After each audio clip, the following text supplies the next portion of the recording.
झालेला दिवस मला आठवतोय।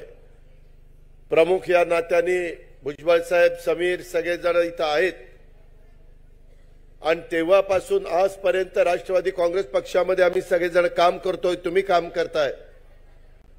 परंतु असा उत्साह आणि एवढ्या प्रचंड संख्येने महिला उपस्थित राहिलेल्या आणि वेगवेगळ्या वेशभूषेमध्ये आणि वेगवेगळ्या पद्धतीने आमचं स्वागत करत असताना कोण काय घालत होतं, कोण काय घालत होतं, सुनील तटकरे सांगत होते, दादा चिडू नका, गप्प बसा, दादा गप्प बसा। त्याला वाटलं ही बाबा चिडला की जाईल निघून, परंतु मी माझ्या आया बहिणींचं ज्या प्रेमाने, ज्या उत्साहाने ते सगळे येत होते, स्वागत करत होते। माझा आदिवासी भाग असेल, माझा धुळे नंदुरबारचा असेल, माझा विदर्भातला असेल, माझ्या कोकणातल्या महिला असतील, माझ्या पश्चिम महाराष्ट्रातल्या असतील, माझ्या मराठवाड्यातल्या असतील, सगळ्याच भागातल्या महिला आणि प्रचंड उत्साह, त्याच्यात अवधूतनीय ज्या पद्धतीनं गाणं गीत इथं आपल्या सगळ्यांच्या करता सादर केलं, त्याच्यातून तर अजून उत्साह द्विगुणित झाला आणि सगळ्यांच्या अंगामध्ये एक चैतन्य आलं, एक जोश आला आणि त्याच्यातून कशा पद्धतीनं आपण पुढे गेलं पाहिजे। एकंदरीतच हे सगळं काम करत असताना महिलांचा मान, सन्मान, प्रतिष्ठा प्राप्त करून देण्याचं काम सातत्याने राष्ट्रवादी काँग्रेस पक्षाने केलेलं आहे। आता तर पुढच्या 2029च्या निवडणुकीमध्ये ज्याचा उल्लेख भुजबळ साहेबांनी केला की लोकसभेचे पण सभासद आणि विधानसभेचे पण सदस्य हे बरेचसे महिला त्या ठिकाणी निवडून येणार आहेत। महिलांना एकंदरीतच मी आपल्या सगळ्यांचं इथं स्वागत करत असताना त्यामध्ये जानेवारी महिन्यामध्ये तुम्हाला आठवत असेल, खऱ्या अर्थानं मातृवंदनेचा हा महिना म्हणून ओळखला जातो। कारण का तर याच महिन्यात स्त्रियांच्या शिक्षणाची ज्योत लावणाऱ्या ज्ञानज्योती सावित्रीबाई फुलेंची जयंती 3 जानेवारीला आपण सगळ्यांनी साजरी केली आणि त्याचबरोबर स्वराज्याची प्रेरणा देणाऱ्या जिजाऊ माँसाहेबांची जयंती आपण 12 जानेवारीला त्या ठिकाणी साजरी केलेली आहे। महाराष्ट्राच्या मातीला राजमाता जिजाऊ माँसाहेबांच्या राष्ट्रवादाचा, महाराणी ताराराणीच्या शौर्याचा, क्रांतिज्योती सावित्रीबाईंच्या सत्यशोधक विचारांचा, पुण्यश्लोक अहिल्यादेवींच्या दैदिप्यमान कर्तृत्वाचा वारसा त्या ठिकाणी लाभलेला आहे। या सर्व मातृशक्तीला मी आपल्या सगळ्यांच्या साक्षीनं त्रिवार वंदन त्या ठिकाणी करतो। आज हे सगळं काम करत असताना आपल्याला खूप मोठा पल्ला गाठायचा आहे। मगाशी भुजबळ साहेबांनी, तटकरे साहेबांनी, अदितीनं, रुपालीनं, सुरेखाताईंनी काही भूमिका इथं मांडण्याचा प्रयत्न केला, परंतु तुम्ही सगळ्याजणी सावित्रीच्या, जिजाऊंच्या लेकी आहात आणि त्याच्यामुळं जिजाऊ माँसाहेबांनी देखील छत्रपती शिवाजी महाराजांच्या माध्यमातून हिंदवी स्वराज्याची स्थापना केली, रयतेचं राज्य स्थापन केलं आणि आपल्या सावित्रीबाई फुलेंनी महिलांची पहिली शाळा ही पुण्यामध्ये भिडेवाड्यामध्ये सुरू केली करून महिलांना स्त्री शिक्षणाची दारं खुली करून दिली। महाराणी ताराबाईंचा शौर्याचा इतिहास हा त्यांनी घडवला आणि त्या इतिहासाची अनेकांना प्रेरणा घेऊन आपण पुढे गेलं पाहिजे। मगाशी अवधूतने जे काही गीत तुमच्या सगळ्यांच्या समोर सादर केलं, मी फार बारकाईने ऐकत होतो, भुजबळ साहेब ऐकत होते, त्याच्यामध्ये जुन्या ह्या सगळ्या शौर्यवान महिला त्यांचा तर उल्लेख होताच, परंतु इथून पुढच्या काळामध्ये नवीन पिढी जी आलेली आहे त्या तरुणींना, त्या युवतींना यांनाही आपल्याला बरोबर घेऊन पुढे जायचंय आणि महाराष्ट्राच्या स्त्री शक्तीचा गौरवशाली वारसा पुढे नेण्याचं काम आपल्याला सगळ्यांना त्या बाबतीमध्ये करायचंय। राज्यातल्या स्त्री शक्तीनं अनेक शतक समर्थपणे केलेले आहेत, याचा आपल्याला सगळ्यांना रास्त अभिमान आहे।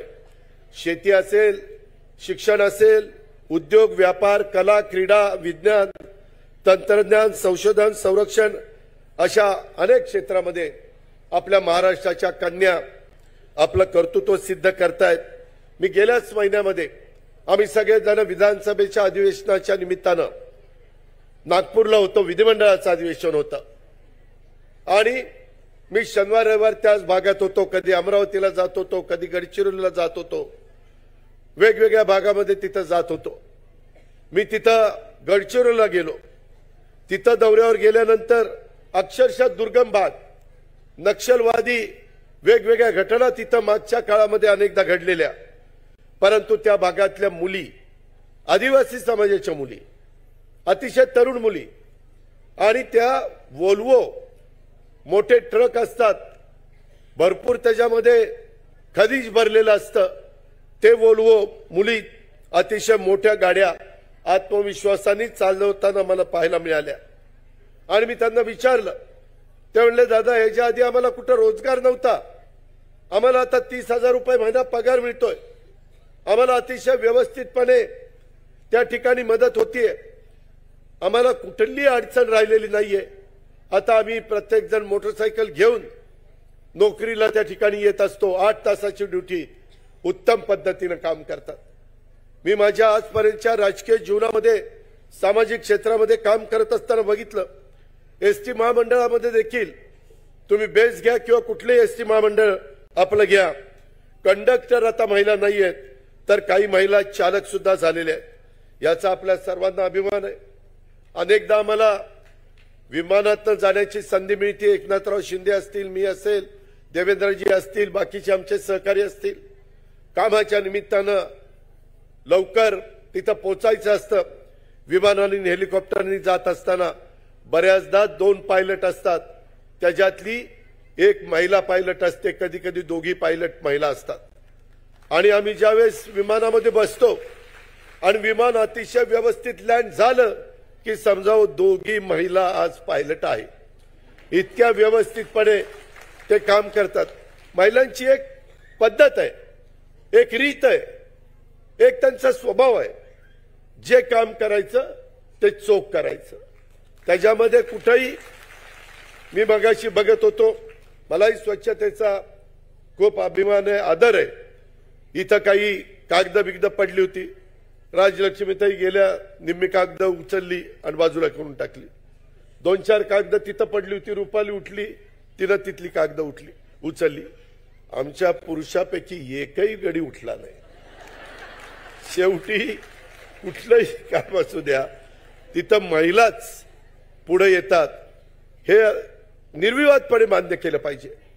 मला आठवतंय, भुजबळ साहेबांना पण आठवत असेल, आम्ही ज्यावेळेस महिलांचं बिल पास केलं, रात्री 2-3 वाजेपर्यंत सभागृहामध्ये थांबलो होतो आणि 3 वाजता बिल पास झालं आणि मग आपल्याला 33% महिला मिळाल्या। 92च्या साली स्थानिक स्वराज्य संस्थांच्या मध्ये आम्हाला वेगवेगळ्या घरात जावं लागायचं, अहो इथं आता महिला आरक्षण पडले, आम्हाला तुमच्या घरातली महिला द्या। पुरुष मंडळी म्हणायची नाही नाही आम्हालाच तिकीट पाहिजे, तिला नाही द्यायचं। परंतु आता 50% पेक्षा जास्त, म्हणजे 221 जागा असतील तर त्याच्यामध्ये जवळपास 111 माझ्या महिला असतात आणि 110 पुरुष असतात। ही आज परिस्थिती आहे आणि उत्तम पद्धतीनं काम करतात। महापौर म्हणून, नगराध्यक्ष म्हणून, पंचायत समितीचे सभापती, जिल्हा परिषद सुरेखाताई इथं बसल्यात, जिल्हा परिषदेचे अध्यक्ष म्हणून त्यांनी उत्तम काम केलं। अनेक महिलांना कामाची संधी दिल्यानंतर ते चांगल्या पद्धतीने काम करू शकतात। आज प्रत्येक क्षेत्रामध्ये पुरुषांच्या बरोबरीने महिला किंवा काकणभर सरसच काम करत असताना दिसतात।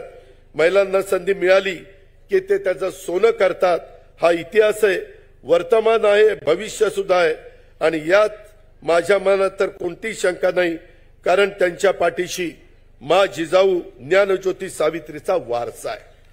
ही गोष्ट कुणाला आपल्याला नाकारता येणार नाही। एकंदरीतच महिला सशक्तीकरणाच्यासाठी राष्ट्रवादी काँग्रेस पक्ष नेहमीच आग्रही राहिला। आज इथं आदिती आहे, महिलांचं पहिलं धोरण आलं, दुसरं आलं, तिसरं आलं, बराच काळ गेला, त्याच्यामध्ये नवीन काही समस्या होत्या, काही प्रश्न राहून गेलेले होते। आदिती सतत मला म्हणायची की दादा तुम्ही महिला बाल विकास हे खातं आम्हाला दिलंय, मग माझ्याकडनं विकास झाला पाहिजे, त्याच्याबद्दल महिला धोरण मला आणायला तुम्ही मुख्यमंत्री उपमुख्यमंत्री मंत्रिमंडळाला सांगितलं पाहिजे आणि तशा पद्धतीनं तिनंही त्याच्यामध्ये अभ्यास केला। तुमच्यासारख्या महिलांना देखील तिनं विश्वासामध्ये घेतलं, काय केलं पाहिजे।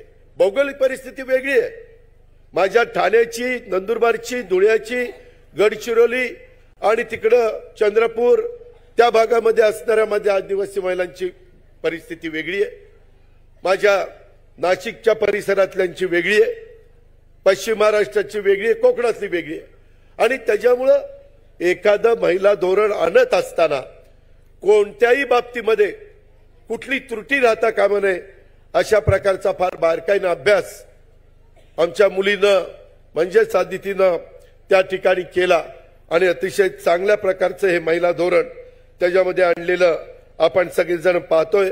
राज्यातल्या महिला मुलींचं सशक्तीकरण करणं हाच आपल्या राष्ट्रवादी काँग्रेस पक्षाचा अजेंडा राहिलेला आहे आणि इथून पुढे देखील राहणार आहे।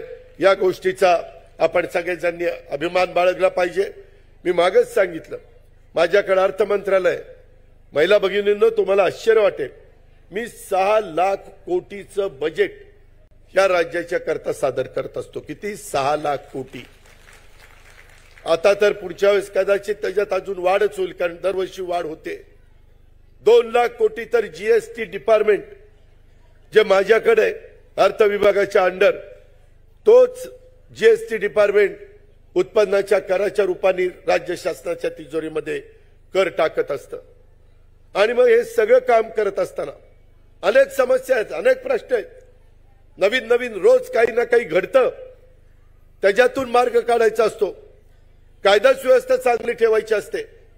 महिलांना कुठेही रात्री अपरात्री फिरायची जायची वेळ आली तर तिला तिथं सुरक्षित वाटलं पाहिजे, तिथं कुठेही अन्याय अत्याचार होता कामा नये, तिथं कुठेही वेडीवाकडे प्रकार होता कामा नये, याकरता सतत आपण लक्ष देत असतो। त्याकरता काही कायदे केलेत, दुर्दैवाने अजून त्या कायद्याला आपल्याला केंद्रातनं म्हणजेच राष्ट्रपती महोदयांची संमती मिळालेली नाहीये। एकदा आदिती आपल्याला दिल्लीला जावं लागेल आणि राष्ट्रपती महोदया देखील आज महिला आहेत, त्यांना सांगावं लागेल की महिलांच्या भल्याकरता हे आपण बिल आणलेलं आहे आणि त्याला मान्यता त्या ठिकाणी द्या, कारण समाजातला काही विकृती आहेत, विकृती ते कधीतरी काहीतरी चुकीचं काम करतात आणि त्याला सगळ्या समाजाला जबाबदार धरलं जातं। आणि म्हणून पूर्णपणे जे डॉक्टर बाबासाहेब आंबेडकरांनी घटनेच्या माध्यमातून आपल्याला संविधान दिलंय, घटना दिली, कायदा दिलाय, मताचा अधिकार दिलाय, हे सगळं काम करत असताना तिथं कुठेही महिलांना अडचण राहता कामा नये, म्हणून ह्या गोष्टी आपल्याला केल्याशिवाय गत्यंतर नाहीये। त्या आपण ज्या वेळेस सत्तेमध्ये होतो त्या वेळेस महिला विकासाच्या करता भुजबळ साहेबांनी, आम्ही सगळ्यांनी, सुनील तटकरेजी, इथं बसणारे सगळेच जणांनी, सगळ्यांनी भरीव काम केलेलं उभ्या महाराष्ट्राने बघितलेलं आहे।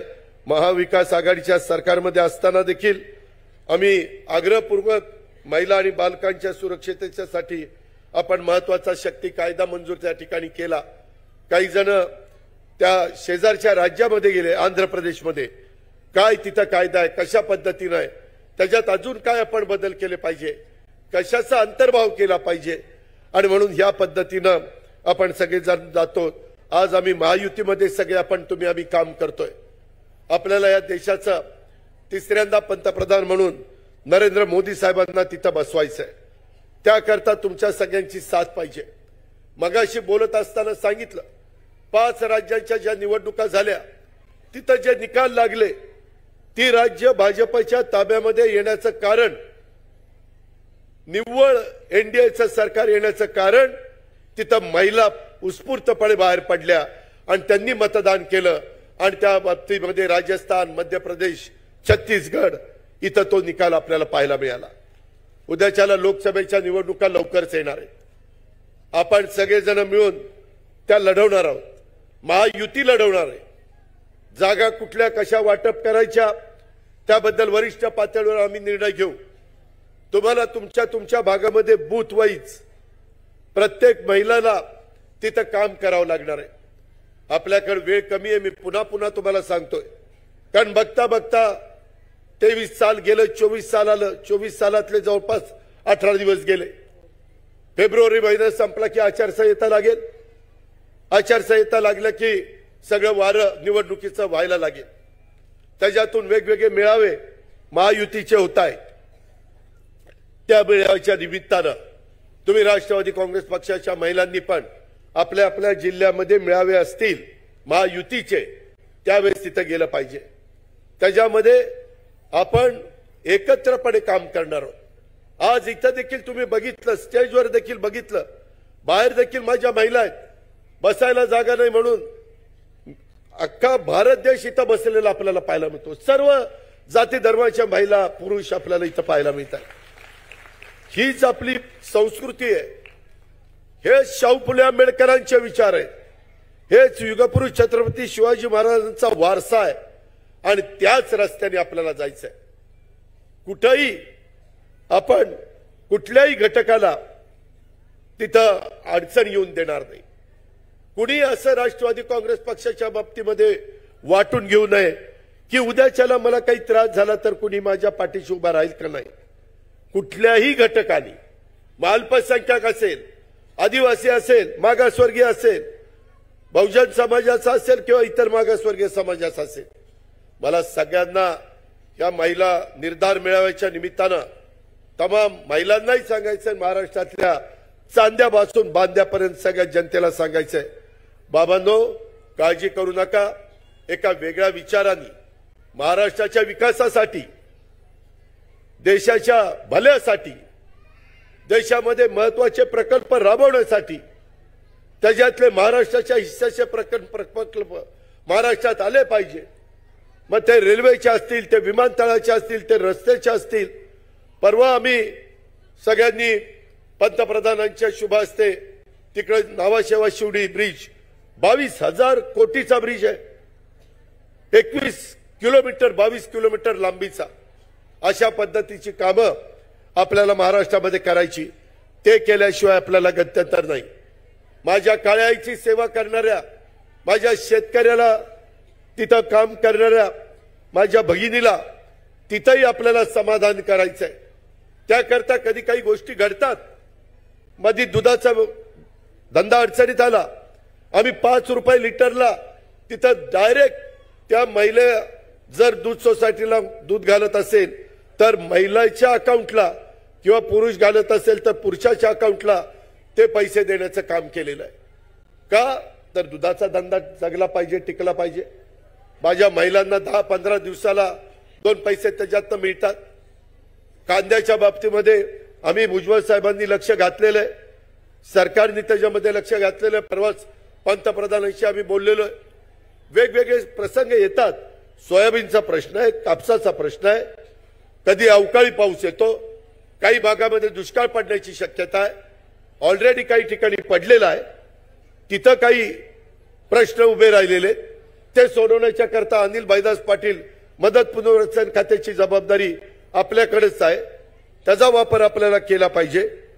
ह्या पद्धतीनं आपल्याला काम करायचंय. आणि जसं देशाच्या पंतप्रधानांनी ठरवलंय $5 ट्रिलियन अशा पद्धतीची देशाची अर्थव्यवस्था ही 2028 पर्यंत करायची. त्याच्यामध्ये महाराष्ट्र मागे राहिला नाही पाहिजे. म्हणून आमचा प्रयत्न आहे $1 ट्रिलियन अशा पद्धतीची आपली पण अर्थव्यवस्था झाली पाहिजे. आर्थिक सुबत्ता आली पाहिजे. नुसतं भाषणामध्ये सांगून काही होणार नाही, ते कृतीमध्ये घडलं पाहिजे. आणि त्याच्याकरता सतत माझ्याकडे तर अदिती येत असते की दादा ही महिलांच्या करता स्कीम येणाऱ्या अर्थसंकल्पामध्ये आपण आणूया, हे नव्या मुलींच्या करता त्याच्यामध्ये आपण हा निर्णय घेऊया. अशा वेगवेगळ्या पद्धतीनं तिच्याही काही सूचना असतात. वडिलकीच्या नात्याने भुजबळ साहेब असतील, बाकीचे सगळे सहकारी असतील, संघटनेमध्ये काम करत असताना सुनील तटकरे, रुपाली चाकणकर किंवा बाकीचे आमचे सगळे सहकारी ज्यावेळेस प्रशांत कदम असतील किंवा इतर सूरज चव्हाण असतील, हे सगळे सांगत असतात की आम्हाला महाराष्ट्रामध्ये फिरत असताना, राष्ट्रवादीमय वातावरण करत असताना या गोष्टी जाणवतात. आणि त्याच्यामध्ये सत्तेच्या माध्यमातून, सरकारच्या माध्यमातून आपण त्या दूर केल्या पाहिजेत. अशा पद्धतीनं त्यांचाही सतत लक्ष असतं आणि म्हणून माझी तुम्हाला विनंती आहे की एकंदरीतच आपला देश वेगाने विकास करत असताना आदरणीय नरेंद्र मोदी साहेबांचं हे विकासाचं मोठं विजन असलेलं नेतृत्व त्यांच्या मार्गदर्शनाखाली देश ज्या पद्धतीनं पुढे चाललाय तशाच पद्धतीनं आपला महाराष्ट्र देखील कुठं मागे राहता कामा नये, तोही अतिशय गतीनं पुढे गेला पाहिजे। विकास करण्याकरता आपण महायुतीच्या सरकारमध्ये जाण्याचा निर्णय घेतला आणि महायुतीच्या सरकार हे सगळी कामं करण्याच्या करता कटिबद्ध आहे, याबद्दलची पण खात्री आपण सगळ्यांनी बाळगा। आत्ताच मुख्यमंत्री डावोसला गेलेले आहेत, उद्याच्याला येतील, त्याच्यामध्ये वेगवेगळ्या प्रकारचे एमओयू, वेगवेगळ्या प्रकारची गुंतवणूक आपल्या महाराष्ट्रामध्ये कशी येईल की जेणेकरून त्या त्या भागातल्या मुलांना मुलींना रोजगार मिळेल। कारण बऱ्याचदा रोजगाराच्या निमित्तानं अनेक जण आपल्याला भेटत असतात, त्यांना वाटत असतं छोटा मोठा व्यवसाय ज्यांना करायचा आहे त्यांना व्यवसाय करण्याच्या करता आपण संधी देतो, परंतु ज्यांना नोकरी करायची अशांच्या करता मोठ्या प्रमाणावर गुंतवणूक करणारी कारखानदारी आल्याशिवाय त्यांना रोजगार मिळणार नाही। आम्ही पर्यटनाला चालना देण्याचा प्रयत्न करतोय, त्याच्यामध्ये मोठे मोठे प्रकल्प आपण हातामध्ये घेतलेले आहेत। हे सगळे प्रकल्प हातामध्ये घेत असताना त्याच्यातून रोजगार व्हावा, माझ्या कोकणचं संपूर्ण किनारपट्टी बदलून जावी, तिथल्या महिलांना, तिथल्या पुरुषांना, तिथल्या तरुण तरुणींना चांगल्या पद्धतीनं आर्थिक सुबत्ता त्यांच्यामध्ये आपल्याला पाहायला मिळावी, हा आमचा सगळ्यांचा प्रयत्न आहे। ही पण गोष्ट माझ्या आया बहिणींनी या निमित्तानं लक्षामध्ये घेतली पाहिजे आणि या सगळ्या गोष्टी करत असताना माझी आपल्याला महामानवांच्या विचारावरच आपल्या राष्ट्रवादी काँग्रेस पक्षाची वाटचाल चाललेली आहे, ही पण बाब आपण सगळ्यांनी लक्षामध्ये ठेवा। त्याच्यामध्ये कुठेही यत्किंचितही तसूभर देखील कुठला बदल हा आमच्याकडनं होणार नाही, कारण आपला महाराष्ट्र हा शूरांचा आहे, हा वीरांचा आहे, हा संतांचा आहे, हा महात्म्यांचा महापुरुषांचा महाराष्ट्र आहे आणि त्याच्यामुळं या महामानवांच्या विचारावरच आपली राष्ट्रवादी काँग्रेस पक्षाची आणि सरकारमधली आणि राज्यातली पुढची वाटचाल ही त्या बाबतीमध्ये चालू राहणार आहे। ही पण बाब आपण सगळ्यांनी लक्षामध्ये ठेवा। महिलांनो, अनेकदा माझ्या अनेकांच्या ओळखी आहेत, परंतु अनेक जण बाहेरनं नवीन महिला आलेल्या आहेत, त्यांना मला सांगायचं आहे, तुम्ही गेल्या 30-35 वर्षापासून मी खरं तर समाजकारण राजकारण करणारा एक कार्यकर्ता आहे, तेव्हापासून मी पहिल्यापासून शब्दाचा एकदम पक्का म्हणून माझी ओळख आज महाराष्ट्रामध्ये आहे। कुणाला दिलेला शब्द फिरवणं, कुणाला फसवणं, कोणाला खेळवत ठेवणं हे मला अजिबात जमत नाही। माझं का सगळं काम रोखठोक असतं। मी जे काही असेल, एखाद्या वेळेस काम करत आलेल्या व्यक्तीला जरा वाईट वाटेल किंवा हे काम नाही कसं म्हणलं, मला माहिती असतं की ते वाचल्यानंतर होणार का नाही। जर नाही होणार तर उगीच तुम्हाला हेलपाटे देऊन काय उपयोग आहे। या आज या उद्या बघू करू, काय त्याचा उपयोग आहे। त्याच्यापेक्षा होत असेल तर ताबडतोब फोन उचलावा, ताबडतोब काम तिथं मार्गी लागावं। ही पद्धत थोडंसं काहींना वाईट वाटतं, परंतु नंतर लोकही म्हणतात नाही हेच बरोबर आहे। त्याच्यामध्ये अशा पद्धतीनं आपल्याला राष्ट्रवादी काँग्रेस पक्षाला पुढे न्यायचं आहे। हे करत असताना कोणाला वाऱ्यावर सोडायचं नाही, मात्र जे पटत असेल, जे योग्य असेल ते मनापासून करायचं आणि एकदा घेतलेल्या निर्णयापासून कधी बाजूला जायचं नाही। आपण जो निर्णय घेतलाय तो अतिशय कडेला न्यायचा, तडीच न्यायचा, त्याचा शेवटपर्यंत कुठं आपण त्याच्यामध्ये कमी पडायचं नाही। अशा पद्धतीनं आपण सगळ्यांनी काम केलं पाहिजे। सर्व घटकांना बरोबर घेऊनच आपण आपली राष्ट्रवादी काँग्रेस पक्षाची वाटचाल चालू ठेवायची। सर्वांच्या विचारातूनच सरकारमध्ये सहभागी होण्याचा निर्णय आम्ही त्या बाबतीमध्ये घेतलेला आहे। मग प्रफुल्ल पटेल असतील, भुजबळ साहेब असतील, तटकरे साहेब असतील, धनंजय मुंडे असतील, हसन मुश्रीफ असतील, नरहरी झिरवाळ असतील, अनेक बाकीचे माझे सगळे सहकारी असतील, या सगळ्यांना विश्वासामध्ये घेऊन, आमदारांना 50 लोकांना विश्वासामध्ये घेऊन आपण हा निर्णय घेतलेला आहे। आणि हा निर्णय घेतलेला असताना आपला निर्णय पक्ष हिताचा आहे, राज्याच्या हिताचा आहे। पक्षाशी ध्येय धोरणांशी आणि विचारांची आपण कधी तडजोड करायची नाही, अशा पद्धतीनं आपण त्या बाबतीमध्ये ठरवलेलं आहे।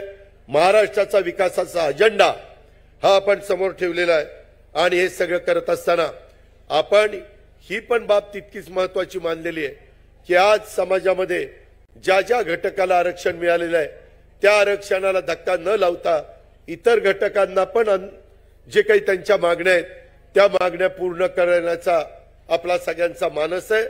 तशा पद्धतीने काम आपल्या सरकारमध्ये चाललेलं आहे। हे काम करत असताना न्याय व्यवस्थेमध्ये ते कसं बसेल, मागे जसं हायकोर्टामध्ये एकदा नाकारलं, सुप्रीम कोर्टामध्ये नाकारलं, तसं न होता ते टिकेल कसं, त्याच्यामध्ये कुठल्याही घटकाची फसवणूक होणार नाही या पद्धतीनं आपण त्याच्यामध्ये लक्ष घातलेलं आहे आणि त्याच्यामुळं त्या बाबतीमध्ये आपण यत्किंचितही शंका मनामध्ये बाळगू नका। सामाजिक सलोखा हा आपल्याला राखायचा आहे। सुसंस्कृत राज्य म्हणून तुमच्या माझ्या महाराष्ट्राची ओळख आहे। ही ओळख आपल्याला सर्वांना टिकवायची आहे, ही ओळख आपल्याला वाढवायची आहे। त्यामुळे कुणाच्या तरी प्रक्षोभक त्याच्यामध्ये भाषणाला बळी पडू नका, आपली फरफट होऊन देऊ नका। कधी कधी काही जण अशी भडक भाषणं करतात। वाचाळवीरांची संख्या तर आपल्या महाराष्ट्रामध्ये सध्या बोकाळलेली आहे, त्याच्या खोलात मी जास्त जात नाही कारण आपल्याला त्याला महत्त्व देऊन चालणार नाही। आपल्याला विकासाला महत्त्व द्यायचं आहे, आपल्याला महिलांना त्या ठिकाणी मान सन्मान प्रतिष्ठा त्या ठिकाणी द्यायची आहे, तिथं कुठं कमी पडायचं नाही। अशा पद्धतीनं स्वर्गीय यशवंतराव चव्हाण साहेबांच्या विचारावर आपल्याला त्या ठिकाणी काम करायचं आहे। त्यांनी तशा पद्धतीनं त्या काळामध्ये आधुनिक महाराष्ट्राचा पाया रचला। त्यांनी या राज्याच्या पायाभूत सुविधा ह्या त्या काळामध्ये उभारल्या। त्याचबरोबर महाराष्ट्राला सांस्कृतिक दृष्ट्या समृद्ध करण्याचं काम आणि महाराष्ट्राच्या राजकारणामध्ये सुसंस्कृत चेहरा देण्याचं काम हे स्वर्गीय चव्हाण साहेबांनी केलेलं आहे। तो सुसंस्कृत चेहरा आपल्याला आपल्या राष्ट्रवादी काँग्रेस पक्षाच्या माध्यमातून म्हणजे मग माझ्या राष्ट्रवादी महिलांच्या कुठल्याही कार्यकर्त्या असतील, कुठलेही पदाधिकारी असतील, कुठल्याही माझ्या जिल्हाध्यक्ष असतील किंवा रुपालीच्या कार्यकारिणीतल्या माझ्या भगिनी असतील, सगळ्यांच्या बाबतीमध्ये तशाच पद्धतीचं काम झालं पाहिजे। तेच युवकांच्या बाबतीमध्ये, तेच वेगवेगळ्या सेलच्या बाबतीमध्ये देखील आपल्याला करून दाखवायचंय। समाजातल्या वंचित, दुर्बल अशा पद्धतीनं जे प्रगतीचा विचार करणारा आपला राष्ट्रवादी काँग्रेस पक्ष आहे आणि ह्या सर्वांगीण प्रगतीचा विचार करत असताना माता भगिनींना न्याय मिळवून देणारा आपला हा राष्ट्रवादी काँग्रेस पक्ष आहे। हे पण आपण सगळ्यांनी लक्षामध्ये घ्या। मगाशी भुजबळ साहेबांनी सांगितलं तसं संघर्ष करणं, संकटाशी लढणं हा राष्ट्रवादी काँग्रेस पक्षाचा धर्म आहे। रडत बसायचं नाही। काही घडलं तर तुम्ही संपर्क ताबडतोब साधा। अनेक सहकारी आहेत, तिथं संपर्क साधून ताबडतोब आपण त्याच्यामध्ये लक्ष घालू। तुम्ही कुठल्याही परिस्थितीमध्ये एकट्या नाही आहेत ही जाणीव माझ्या महिलांनी सातत्याने मनामध्ये ठेवली पाहिजे। आपण माझ्यासाठी आपण सर्व महिला भगिनींना या निवडणुकीच्या साठी मला एकंदरीत मनापासून सांगायचं आहे की ही ताकद आपली निवडणुकीपुरती नाही तर आपल्या पक्षाची संघटनेची खरी ताकद आहे। हे सकारात्मक राहिलं पाहिजे। हा आपला परिवार आहे, त्याच्यामध्ये कुणी त्याच्यात वेगळं वाटून घेऊ नये। मी कुठेतरी एकटी पडलेली आहे, मला कुणी विचारत नाहीये, मला कुणी त्या ठिकाणी चांगलं सुचवत नाहीये। अशा प्रकारची भावना अजिबात मनामध्ये आणू नका आणि हलका कानाचा अजिबात राहू नका। अगं तुझ्याबद्दल ही काल अशी अशी म्हणत होती असल्यावर तर अजिबात विश्वास ठेवू नका। तिला म्हणा काय म्हणत होती ना, माझं मी आणि ती बघून घेईल, तू का बस असं सांगा, निम्म काम आपलं होतंय।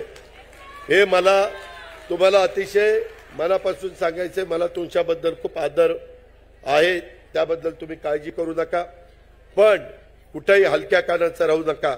आणि आपले पदाधिकारी ज्यावेळेस लोकांच्या मध्ये मिसळतील, महिलांच्या मध्ये मिसळतील, त्यावेळेस ह्या महिला योग्य पद्धतीने काम करतात असा विश्वास ज्या आपल्याशी निगडीत नाही अशांना वाटला पाहिजे। तिथं कुठेही आपली पक्षाची बदनामी होता कामा नये।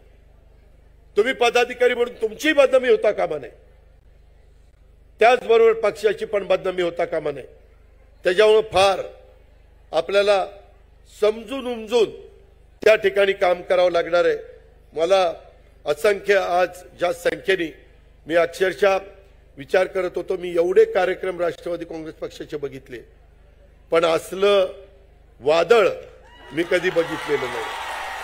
ज्या पद्धतीनं हे काही लाल रंगीबेरंगी वादळ आहे, तिथं लाल आहे, इथं काळं आहे, तिथं अजून कुठलं तिथं पांढरं आहे, तिथं सगळ्या म्हणजे रंगीबेरंगी अशा प्रकारचं, आणि तोच खरा आपला भारत आहे, तोच खरा आपला महाराष्ट्र आहे, आणि तीच खरी आपली मुंबई आहे। हे आपल्याला विसरता येणार नाही। पक्षासाठी तुम्हाला येणाऱ्या कसल्याही प्रकारच्या अडीअडचणी असतील, काम करताना भेडसावणाऱ्या समस्यासाठी फक्त एकच आपण हाक द्या, एक भाऊ या नात्याने हा अजित पवार तुमच्या पाठीशी कायम हजर आहे, अशा प्रकारची खात्री देतो। पुन्हा एकदा तुम्ही ज्या संख्येने आलाय त्याबद्दल तुम्हाला सॅल्यूट करतो आणि मी माझे 2 शब्द संपवतो। जय हिंद, जय महाराष्ट्र। धन्यवाद दादा, धन्यवाद। कविताताई, सोनालीताई, जयश्रीताई, दीपालीताई, निशाताई